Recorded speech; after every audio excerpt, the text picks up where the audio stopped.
नमस्कार, माउन्टेन समाचारमा स्वागत छ। म बिन्दु अधिकारी र म सुजन चालिसे। सुरुमा अहिलेसम्मका मुख्य समाचार।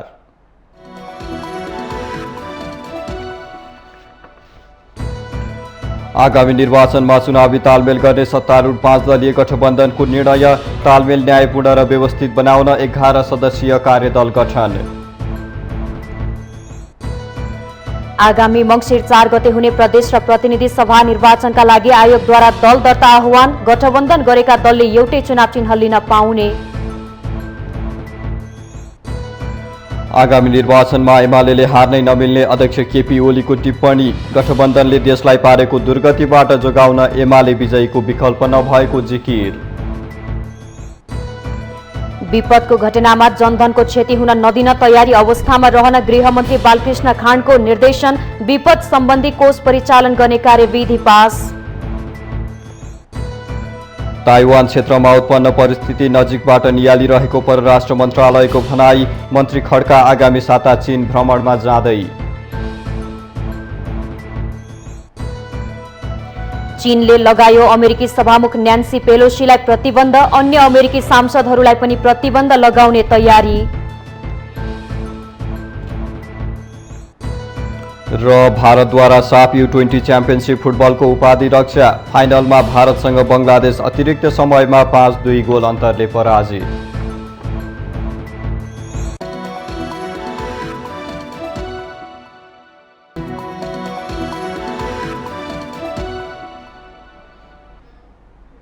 अब समाचार विस्तारमा।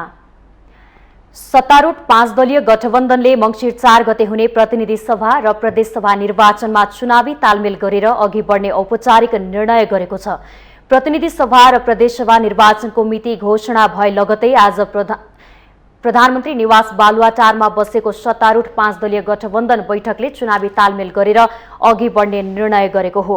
चुनावी तालमेललाई न्यायपूर्ण र व्यवस्थित बनाउनका लागि कार्यदल गठन गरी अघि बढ्ने सहमति पनि गरिएको सञ्चार तथा सूचना प्रविधि मन्त्री एवं नेपाली कांग्रेसका नेता ज्ञानेन्द्र बहादुर कार्कीले जानकारी दिनुभयो। अब तालमेलको निमित्त अब फेरि बैठकहरू बस्छ, छलफल गर्छ। यसलाई व्यवस्थित गर्ने, न्यायपूर्ण गर्ने विषयमा आज बृहत रूपमा सहमति भएको छ। यसलाई अब अलिकति माइन्युटली वर्कआउट गरेर हामी यसलाई चाहिँ अगाडि बढाउँछौँ। कार्यदलमा कांग्रेसबाट 3 जना र अन्य दलबाट 2-2 जनाको प्रतिनिधित्व रहेको मन्त्री ज्ञानेन्द्र बहादुर कार्कीले बताउनुभयो।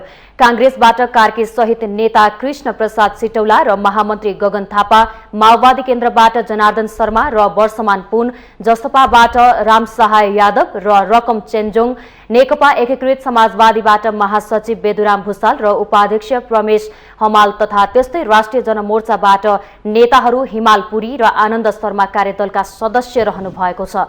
बैठकले माओवादी केन्द्रका अध्यक्ष पुष्पकमल दाहालको जापान भ्रमणको सफलताको शुभकामना पनि व्यक्त गरेको छ।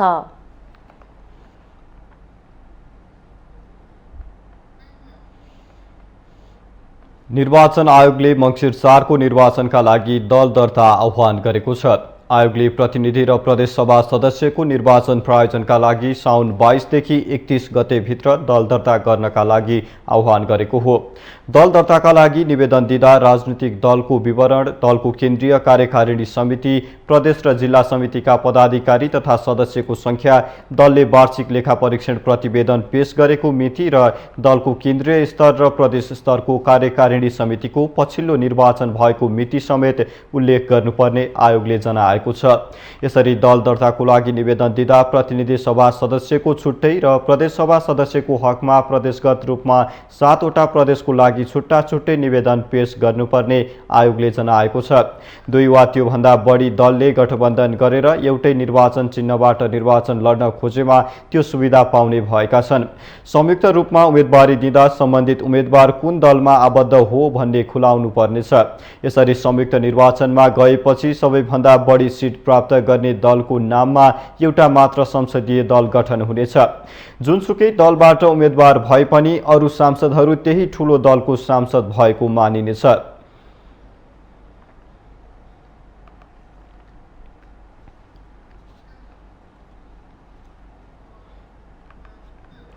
प्रमुख प्रतिपक्षी दल नेकपा एमालेका अध्यक्ष केपी शर्मा ओलीले प्रदेश र प्रतिनिधि सभा निर्वाचनमा आफ्नो पार्टीले हार्नै नमिल्ने जिकिर गर्नुभएको छ। आफ्नो पार्टीले आगामी निर्वाचनमा हार्दा देशले हार्ने भएकाले जित्नै पर्ने अवस्था आइपरेको जिकिर अध्यक्ष ओलीले गर्नुभएको हो। पार्टीको उपत्यका विशेष प्रदेश कमिटिले शुक्रबार भक्तपुरको बोडेमा आयोजना गरेको कार्यक्रममा उहाँले देशलाई हार्न नदिनका लागि पनि एमालेले आगामी निर्वाचन जित्नै पर्ने भन्दै त्यसको तयारीमा जुट्न पार्टीका नेता कार्यकर्तालाई निर्देशन समेत दिनुभयो। सत्तारूढ गठबन्धन र यसका नेताहरूले देशलाई द्रुत गतिमा डुबाएको टिप्पणी गर्दै अध्यक्ष ओलीले त्यसबाट देशलाई जोगाउन पनि आफूहरूले संघ र प्रदेशको निर्वाचनमा विजयी हुनुको विकल्प नभएको दोहोर्याउनुभयो। एक वर्षमा यो परमादेशी गठबन्धन सरकारले देशलाई यसरी दुर्गतिमा लगेको छ, निर्लज्जताको पराकाष्ठाका साथ भ्रष्टाचारमा डुबाएको छ, अर्थतन्त्र ध्वस्त बनाएको छ, राजनीतिलाई स्वीकृत बनाएको छ भने 5 वर्ष यसले चलाउन पाउने हो भने तिनको त कुनै कर्तव्य नै छैन नि, कहाँ जाने? अध्यक्ष ओलीले प्रदेश र प्रतिनिधि सभाको आगामी निर्वाचनमा पार्टीले संगठित ढंगले इमानदार प्रयास गर्न सके बहुमत प्राप्त गर्न सक्ने सम्भावना रहेको दावी गर्नुभयो। अध्यक्ष ओलीले प्रतिनिधि सभा विघटन गर्ने अधिकार प्रधानमन्त्रीलाई हुँदाहुँदै एमालेले गरेको विघटन बदर गर्ने र अरूले गरेको विघटन सदर गर्ने काम अदालतले गरेको भन्दै आक्रोश समेत व्यक्त गर्नुभयो। यसो फलनाले विघटन गर्यो भने सदर हुने, त्योभन्दा अगाडि गिरिजाप्रसाद कोइरालाले विघटन गर्दा सदर, अर्काले विघटन गर्दा, मनमोहन अधिकारीले विघटन गर्दा पदर, प्रधानमन्त्रीले संसद विघटन गर्न पाउने कुरा हो, प्रदेश सभा विघटन गर्न पाउने कुरा हो, तर त्यसका विभिन्न मान्छेको अनुहार हेरेर फैसला हुने। अध्यक्ष ओलीले मुलुकलाई समृद्ध बनाउने आकांक्षा एमालेले लिएको र त्यसलाई पूरा गरेरै छोड्ने दृढता समेत व्यक्त गर्नुभयो।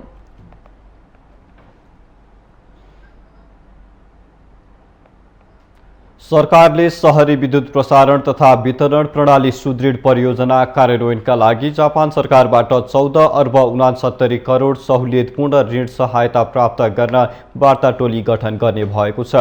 साउन 19 गते बसेको मन्त्री परिषद बैठकले सो निर्णय गरेको हो।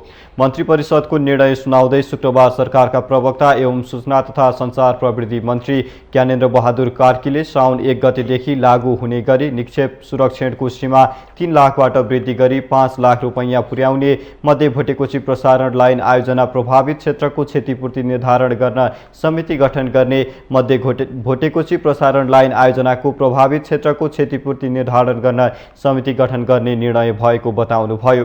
उहाँका अनुसार सरकारले नेपाल कृषि अनुसन्धान परिषदको सदस्यहरूमा मनोनयन गर्ने संयुक्त राष्ट्रसङ्घको प्रधान कार्यालयमा मिति 2079 भदौ 16 मा सञ्चालन हुने तेस्रो युनिस्कोपमा प्रहरी महानिरीक्षक धीरज प्रताप सिंह र सशस्त्र प्रहरी महानिरीक्षक राजु अर्याललाई भाग लिन स्वीकृति दिने लगायतका निर्णय पनि भएको छ।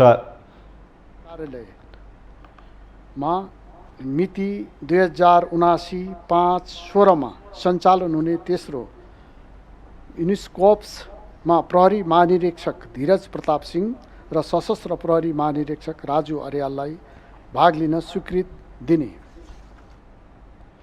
फरक प्रसङ्गमा सरकारका प्रवक्ता मन्त्री कार्कीले केही सञ्चार माध्यममा नेकपा एमालेका अध्यक्ष केपी शर्मा ओलीको गुप्तचरी गर्न सरकारले गुप्तचर परिचालन गरेको, नागरिकको फोन ट्यापिङ गरी गोपनीयतामा हस्तक्षेप गरेको भन्ने समाचार निराधार भएको स्पष्ट पार्नुभयो। उहाँले सरकार व्यक्तिको स्वतन्त्रता र गोपनीयताको अधिकारप्रति सचेत र यसको सम्मान र सम्वर्धन गर्न प्रतिबद्ध रहेको उल्लेख गर्दै यस्तो भ्रममा नपर्न आग्रह गर्नुभयो। सरकारले गुप्तचर परिचालन गरेको र नागरिकको फोन ट्यापिङ गरी वैयक्तिक गोपनीयतामा हस्तक्षेप गरेको भन्ने समाचार निराधार भएको कुरा स्पष्ट पार्न चाहन्छु। यस्तो भ्रममा कोही पनि नपर्नु हुन अनुरोध गर्दछु।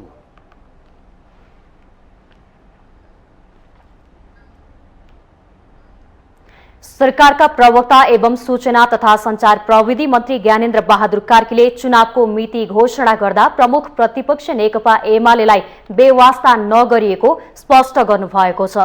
उहाँले बिहीबारको मन्त्री परिषद बैठक अघि चुनावको मिति घोषणाबारे परामर्श गर्न एमाले अध्यक्ष केपी ओलीलाई प्रधानमन्त्री शेरबहादुर देउवाले फोन गरे पनि सम्पर्क हुन नसकेको जिकिर गर्नुभयो।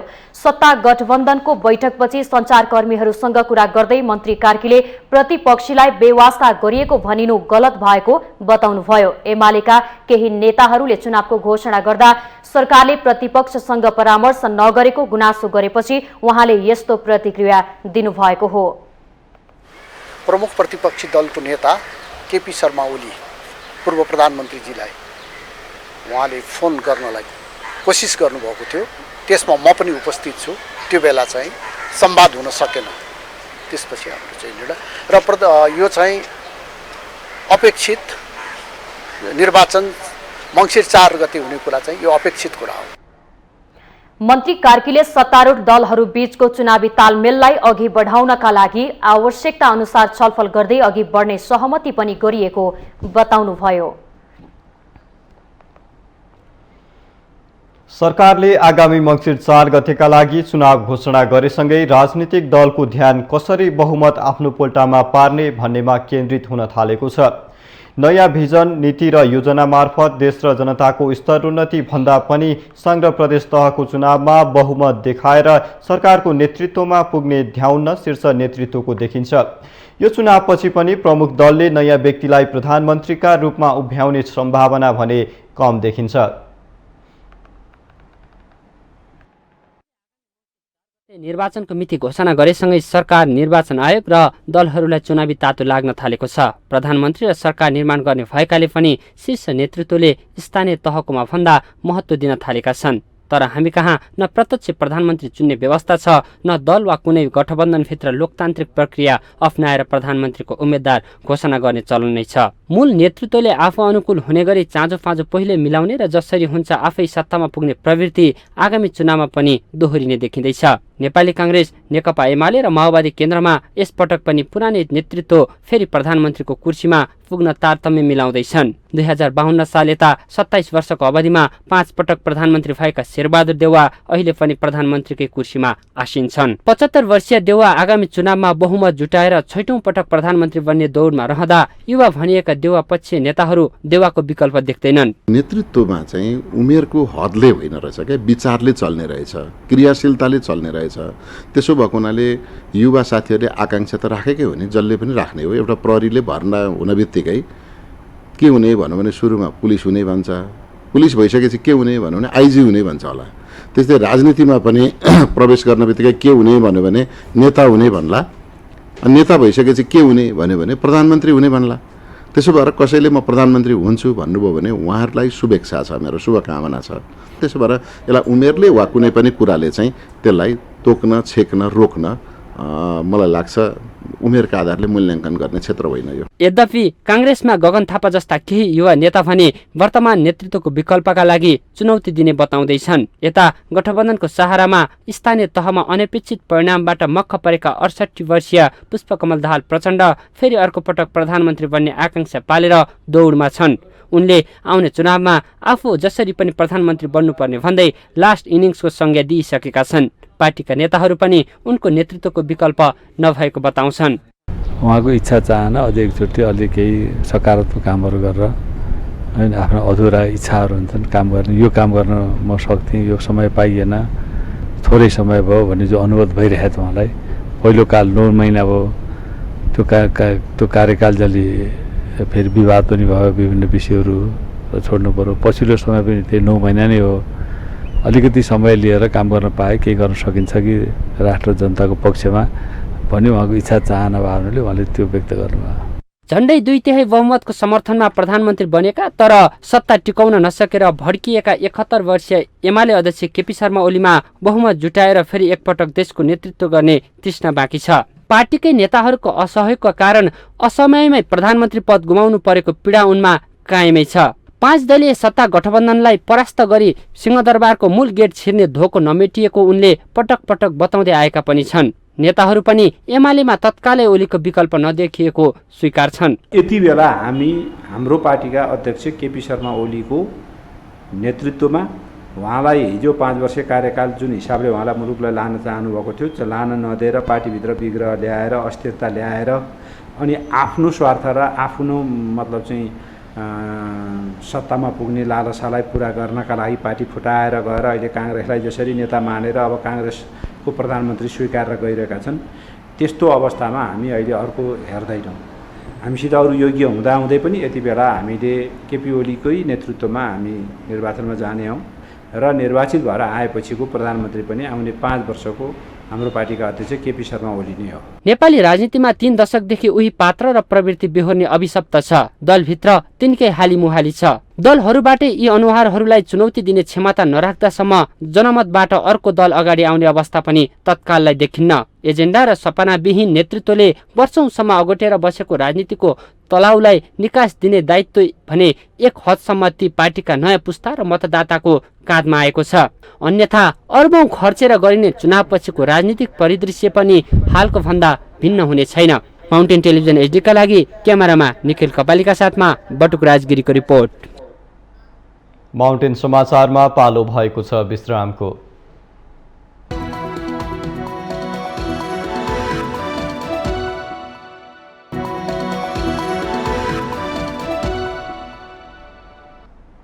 विश्रामपछि स्वागत छ। अब बाँकी समाचार।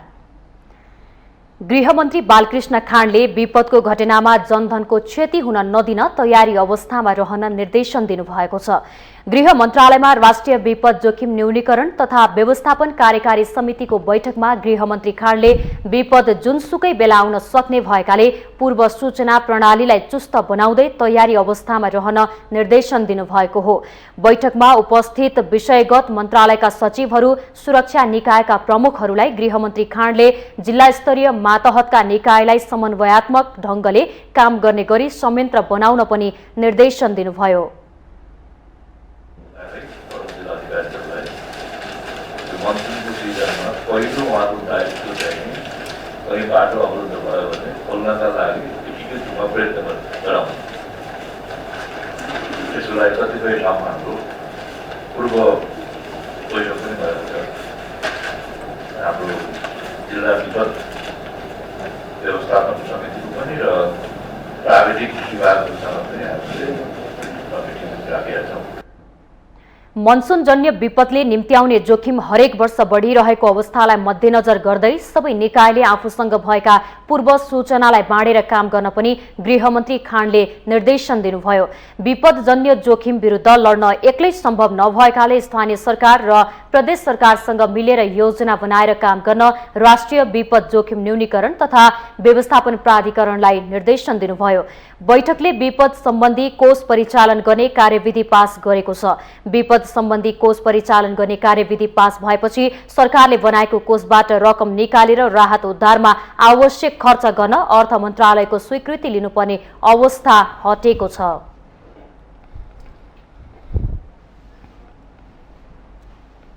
परराष्ट्र मन्त्री डाक्टर नारायण खड्का चीन भ्रमणमा जाने हुनुभएको छ।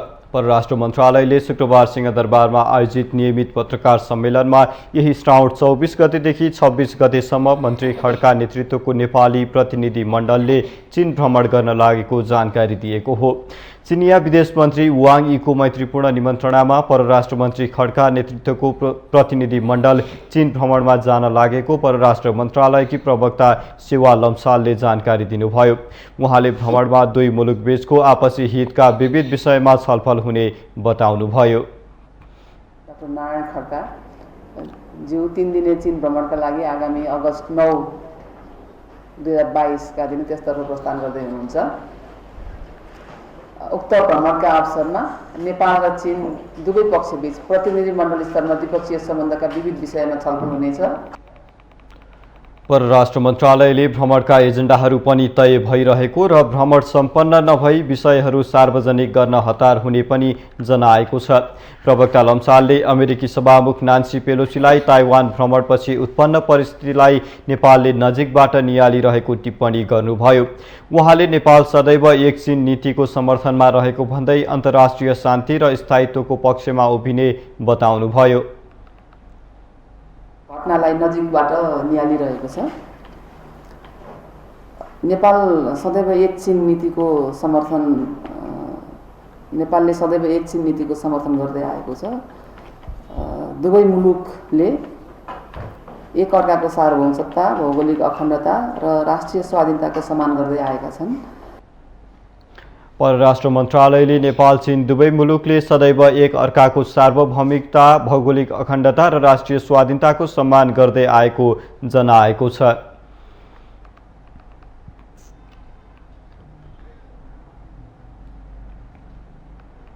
नेपाली जनताको लामो सङ्घर्ष र बलिदानबाट प्राप्त लोकतान्त्रिक व्यवस्थाले जनआवाजको सही सम्बोधन गर्न सकेको देखिएको छैन।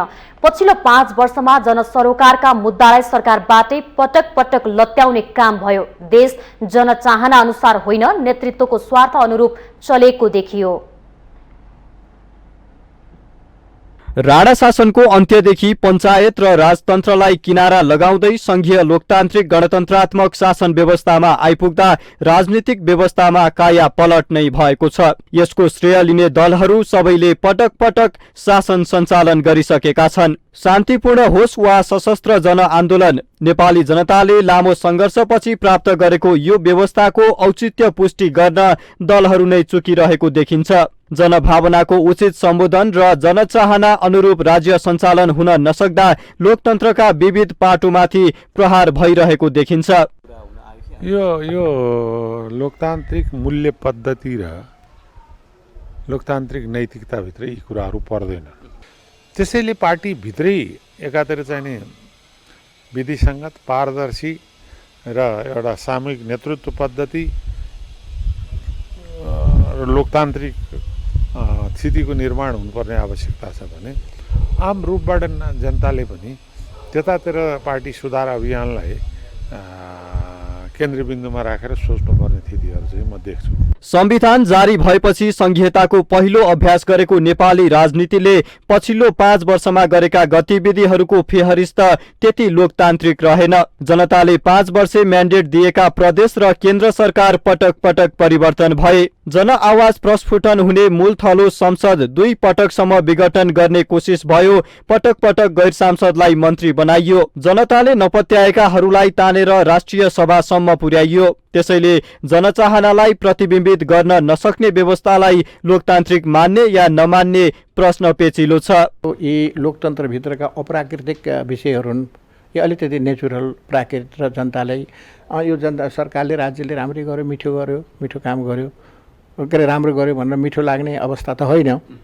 तैपनि अब राजनीतिक दलहरूभित्रको अन्तर्विरोधहरू, अन्तर्किचलोहरू, अब राजनीतिक दलहरू विघटनको स्थितिमा पुग्ने, संविधानै विघटनमा हुने जाने बेलामा गर्ने समन्वय र सम्झौताको सन्दर्भमा कतिपय चाहिँ त्यस्ता कामहरू भएका छन्। तर ती चाहिने कामहरू त्यसो चाहिँ गर्नु उपयुक्त हुन्न। नातावाद, कृपावादका यस्ता घटनाहरूलाई क्षमा गरिदिने हो भने पनि प्रत्यक्ष रूपमा जनताले असहमति जनाएको घटनामा समेत राजनीतिक नेतृत्वले व्यवस्था गरेको उदाहरण एमसीसी, एसपीपी, नागरिकता विधेयक लगायतले प्रष्ट पारिदिएको छ। लोकतान्त्रिक आन्दोलनमै आफ्नो जीवन खर्चिएका नेताहरू अहिले न त पार्टीको आन्तरिक लोकतन्त्रमा कटिबद्ध छन्, न त राज्य सञ्चालनमा। राजनीतिक दल तथा नेतृत्व जनताको आवाज सम्बोधन गर्न छोडेर व्यक्तिगत लाभ हानिमा लिप्त हुँदा लोकतान्त्रिक चरित्र भुल्दै गएको विश्लेषण हुने गरेको छ।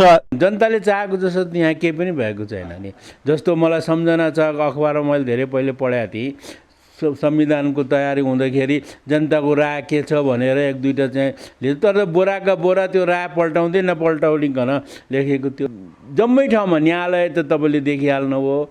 अख्तियार आएको देखिहाल्नुभयो, त्यहीँकै मान्छे भ्रष्ट भएर त्यो बाहिरी क्लिपै आएको थियो। अब यस्तो हरेक ठाउँमा फटाफटाहरूलाई राखेर आफ्नो काम चलाउने भएको ठाउँमा तपाईँले कसरी चाहिँ यो प्रजातान्त्रिक संस्कार भनेर भन्ने, त्यो भन्नलाई मेरो विचारमा अनुकूल देखिँदैन। व्यवस्था परिवर्तन भएपछि जनजीविकामा काया पलट हुने सपना देखेका आम जनताले त्यसको कुनै क्षणक समेत अनुभूति गर्न पाएको अवस्था छैन। निरङ्कुश राणा शासन, पञ्चायत तथा राजतन्त्र भोगेका जनताले पछिल्लो समय लोकतान्त्रिक आन्दोलनका नेताहरूसँगै इमानदारी र नैतिकताको खोजी गर्न थालेका छन्। अनेक सपना देखाएर सर्वसाधारणको मत प्राप्त गरी सत्तारोहण गर्ने र सत्तामा पुग्ने बित्तिकै भुइँ मान्छेको आवाज सुन्न बिर्सने प्रणालीलाई कदापि लोकतान्त्रिक मान्न सकिँदैन। माउन्टेन टेलिभिजन एचडीका लागि क्यामेरामा अमर राउतका साथमा सुजन चालिसेको रिपोर्ट। मुलुकको प्रादेशिक समृद्धि र विकासको उद्देश्यसहित प्रदेश सरकारको गठन भएको थियो। संघीयता लागू भएदेखि नै सुशासन र पारदर्शिता भन्दा पनि सुविधा भोगी प्रवृत्तिका कारण विवादित बनेको प्रदेश सरकारले पहिलो 5 वर्ष कार्यकाल सकिने लाग्दा के संघीय संरचनाको औचित्य स्थापित भयो त? आगामी निर्वाचनमा प्रदेश संरचनासँग जोडिएका सवालहरू दलहरूको मुख्य एजेन्डा बन्छ कि बन्दैन, आम चासो बनेको छ। प्रदेश स्थापनाको सकसपूर्ण बेलादेखि नै 3 तहको सरकार आवश्यक नभएको र नेपाल जस्तो देशले संघीयता ठेक्न नसक्ने भन्दै चर्का आवाज नउठेका होइनन्, तर त्यो आवाज अहिले पनि जिउका त्यौं नै छ। प्रदेश सरकारले गरिरहेका गतिविधिहरू नियाल्दा यति बेला मुलुकलाई प्रदेश संरचना निल्नु न ओकल्नु भएको छ। राष्ट्रिय प्रजातन्त्र पार्टी, राष्ट्रिय जनमोर्चा, विप्लव नेतृत्वको नेकपा लगायतका साना र नयाँ दलहरूले प्रदेश खारेजीको आवाज जोड तोडले उठाइरहेका छन्। आगामी मङ्सिर 4 मा हुने आम निर्वाचनमा प्रदेशको मुद्दालाई जनतामाझ स्थापित गराएरै छाड्न साना दलहरूले गृह कार्य गरिरहेका छन्। जनतालाई बुझाउँछौँ हैन, संहिता यो देशको लागि आवश्यक छैन, आवश्यक थिएन, यो नेपालीको एजेन्डा पनि होइन, यो चाहिँ अमुक शक्तिहरूले नेपालमा यो जबरजस्ती थोपरिएको एउटा मुद्दा हो हैन। यो नेपाली जनताले प्रत्यक्ष अभिमत व्यक्त गरेर स्थापित भएको संहिता होइन। त्यसकारणले गर्दाखेरि हामी जनतालाई हाम्रा कुरा ढिलो चाँडो बुझाएर जनमतबाटै यो संहिता चाहिँ हामी फाल्छौँ। हामी जनतालाई यो कुरा यसपटकको निर्वाचनमा पनि भनेरै जान्छौँ। सत्तारूढ दल नेकपा माओवादी केन्द्र भने आफ्नो मुख्य एजेन्डा संघीयताको पूर्ण कार्यान्वयन भएको दावी गर्छ। केन्द्रीकृत राज्य सत्तालाई रुचाउनेहरूले संघीयता र प्रदेशको विरोध गरिरहेको आरोप माओवादीको छ। आगामी निर्वाचनमा संघीयतालाई सुदृढ र बलियो बनाउनु माओवादीको मुख्य एजेन्डा भएको प्रमुख सचेतक देव गुरुङ बताउनुहुन्छ। सुदृढ संघीयता क्रियान्वयन गर्ने कुरा र डेमोक्रेसीलाई सस्टेन गर्ने कुरालाई चाहिँ तपाईँको नै जान्छ। नेपाल जस्तो विविधतायुक्त मुलुकमा चाहिँ डेमोक्रेसीलाई कसरी क्रियान्वयन गर्ने, कसरी अवलम्बन गर्ने भन्ने कुरा त एउटै मोडल मात्र त हुँदैन, विविध मोडल हुन्छ नि।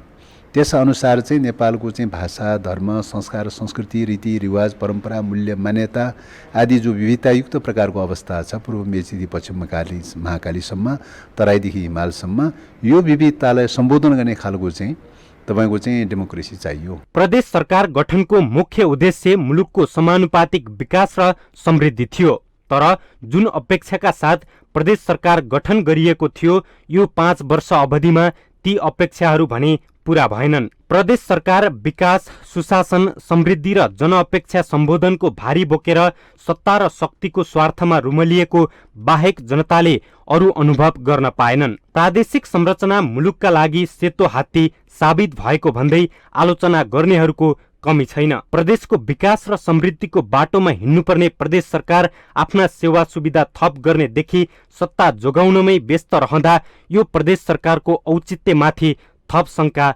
थपिएको छ। संघीय सरकारले अधिकार प्रत्यायोजन गर्न नचाहेको र अभिभावकीय भूमिका समेत सही तौरले निर्वाह नगरेको कारणले प्रदेशको औचित्यमाथि प्रश्न उठेको विज्ञको तर्क छ। र अभिभावकको त्यो निर्वाह गरिदिनु पर्ने हो नेपाल सरकारले, त्यो गरेन कि भन्ने हो।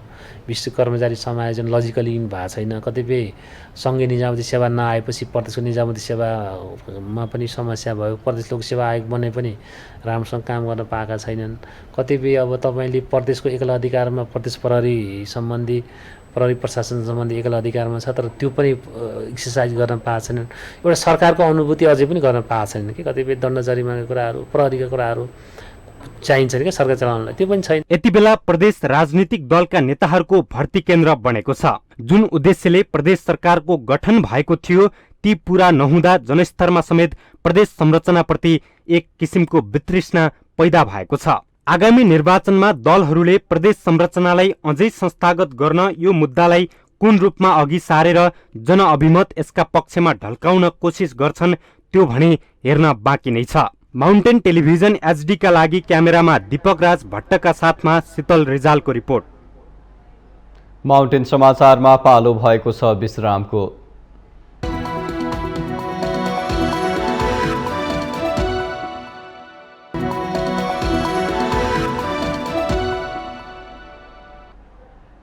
विश्रामपछि स्वागत छ। अब बाँकी समाचार। ऊर्जा, जलस्रोत तथा सिंचाई मन्त्री पम्फा भुसालले देशको आर्थिक समृद्धिका लागि कृषि क्षेत्रलाई उद्योगको रूपमा विकास गर्नुपर्ने बताउनु भएको छ। शुक्रबार काठमाडौँमा एक कार्यक्रमलाई सम्बोधन गर्दै मन्त्री भुसालले देशको समृद्धिका लागि कृषि क्षेत्रलाई प्राथमिकता दिनुपर्ने बताउनु भएको हो। उहाँले कृषिमा आत्मनिर्भर हुनुपर्ने र कृषिलाई उद्योगको रूपमा विकास गर्नुपर्नेमा जोड दिनुभयो। उहाँले निजी क्षेत्रले पनि कृषिलाई उद्योगको रूपमा विकास गर्न व्यवसायीकरण र यान्त्रिकीकरण गर्नेतर्फ सोच्नुपर्ने उल्लेख गर्नुभयो। मन्त्री भुसालले कृषिमा आत्मनिर्भर हुन जमिन बाँझो नछोडी खेती गर्नुपर्ने उल्लेख गर्नुभयो। कृषिमा आत्मनिर्भर हुन सक्छौँ। हिजो निर्यात गर्ने राष्ट्र, अहिले हामी आयात गरेर खाने राष्ट्र बनेका छौँ। हामी कोही पनि मान्छेले एकचोटि देश सम्झेर एकचोटि आफ्नो राष्ट्रको भावलाई आत्मसात गर्ने हो भने हामीले आफ्नो कोही पनि एक इंच जमिन पनि बाँझो नछोडिकन खेती गर्नुपर्छ। हामीलाई भूकम्पले पनि सिकायो। समृद्धिका लागि विद्युतीय सामग्रीको प्रयोगमा वृद्धि, देशमा धेरैभन्दा धेरै पर्यटक भित्र्याउन जोड दिनुपर्ने पनि उहाँको भनाइ छ।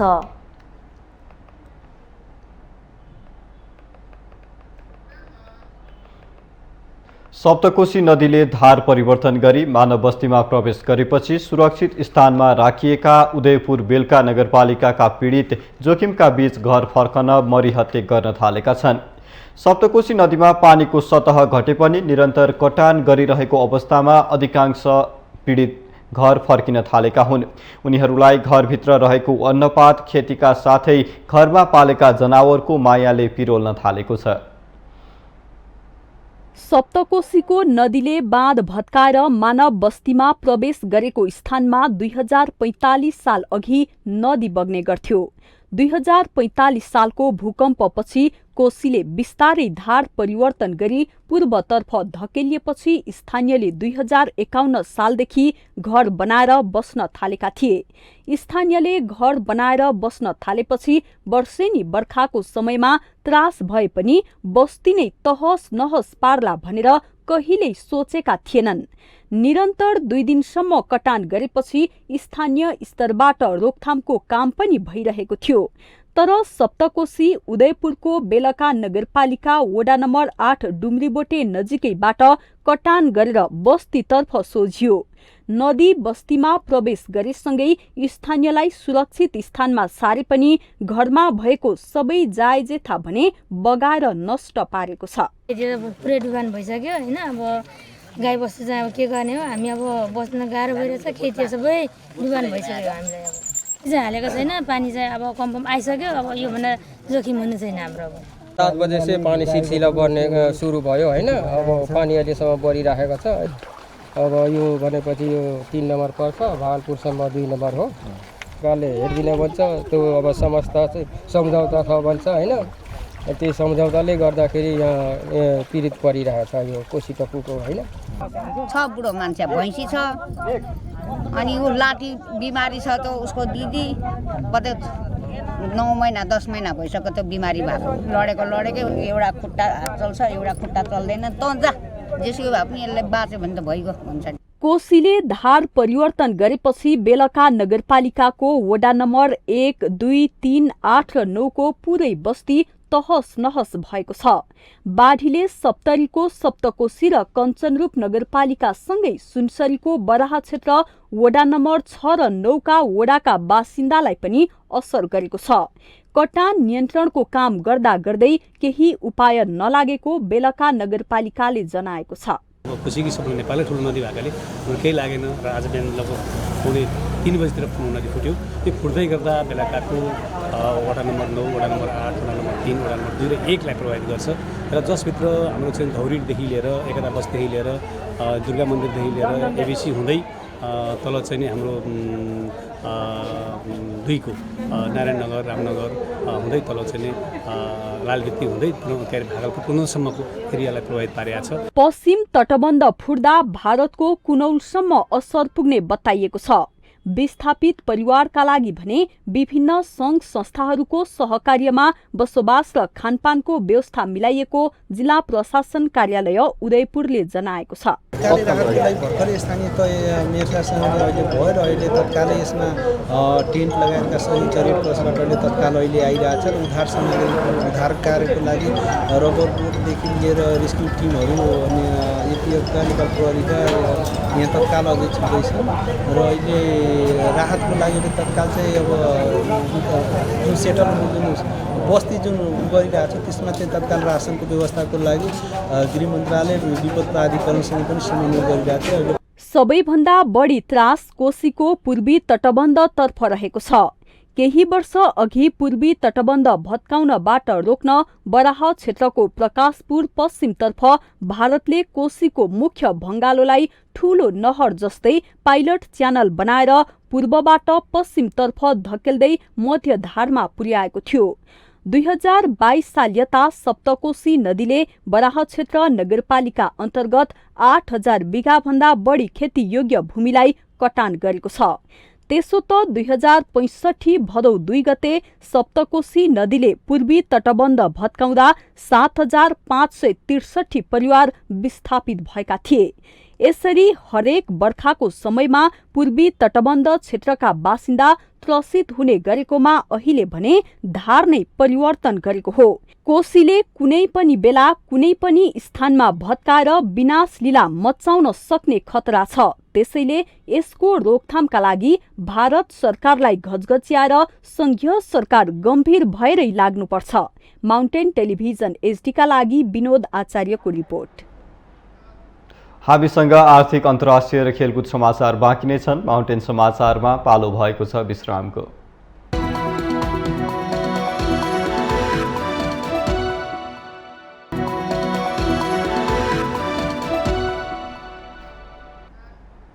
विश्रामपछि स्वागत छ। अब पालो आर्थिक समाचारको।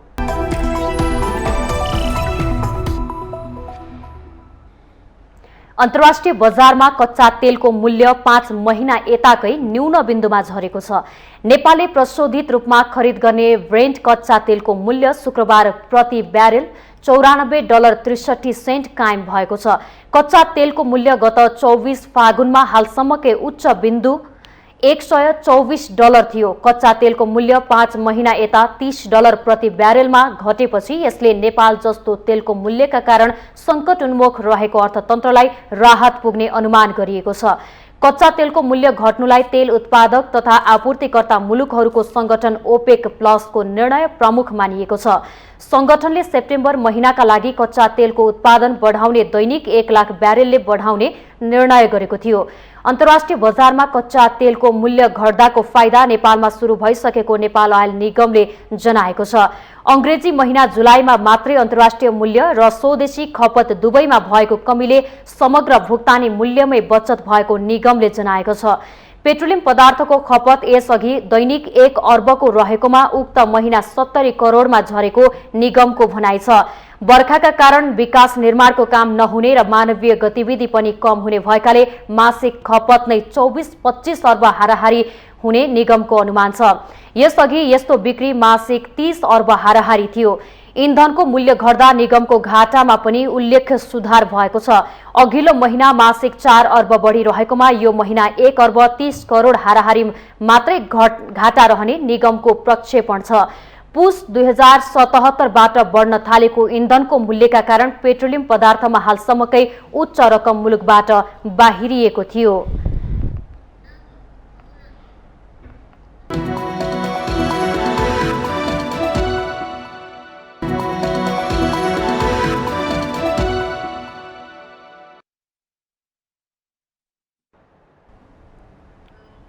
विश्रामपछि स्वागत छ। हामी माउन्टेन समाचारको अन्त्यमा आइपुगेका छौं। जाँदा जाँदै मुख्य समाचार पुनः एकपटक।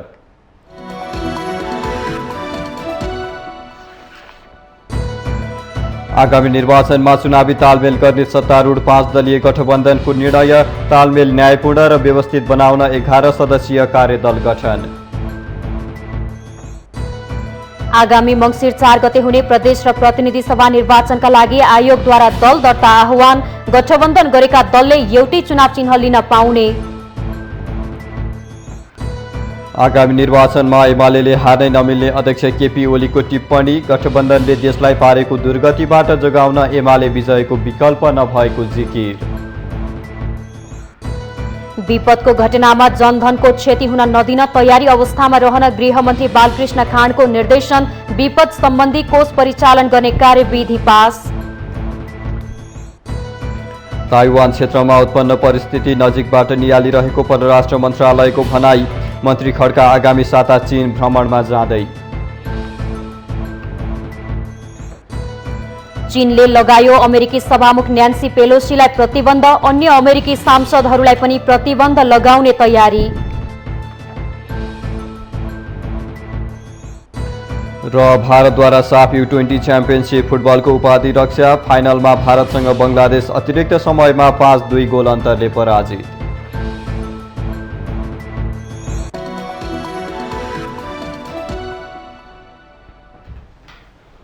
अहिलेलाई माउन्टेन समाचार सकियो। सत्य, तथ्य र निष्पक्ष समाचारका लागि माउन्टेन टेलिभिजन HD हेर्दै रहनुहोला। नमस्कार।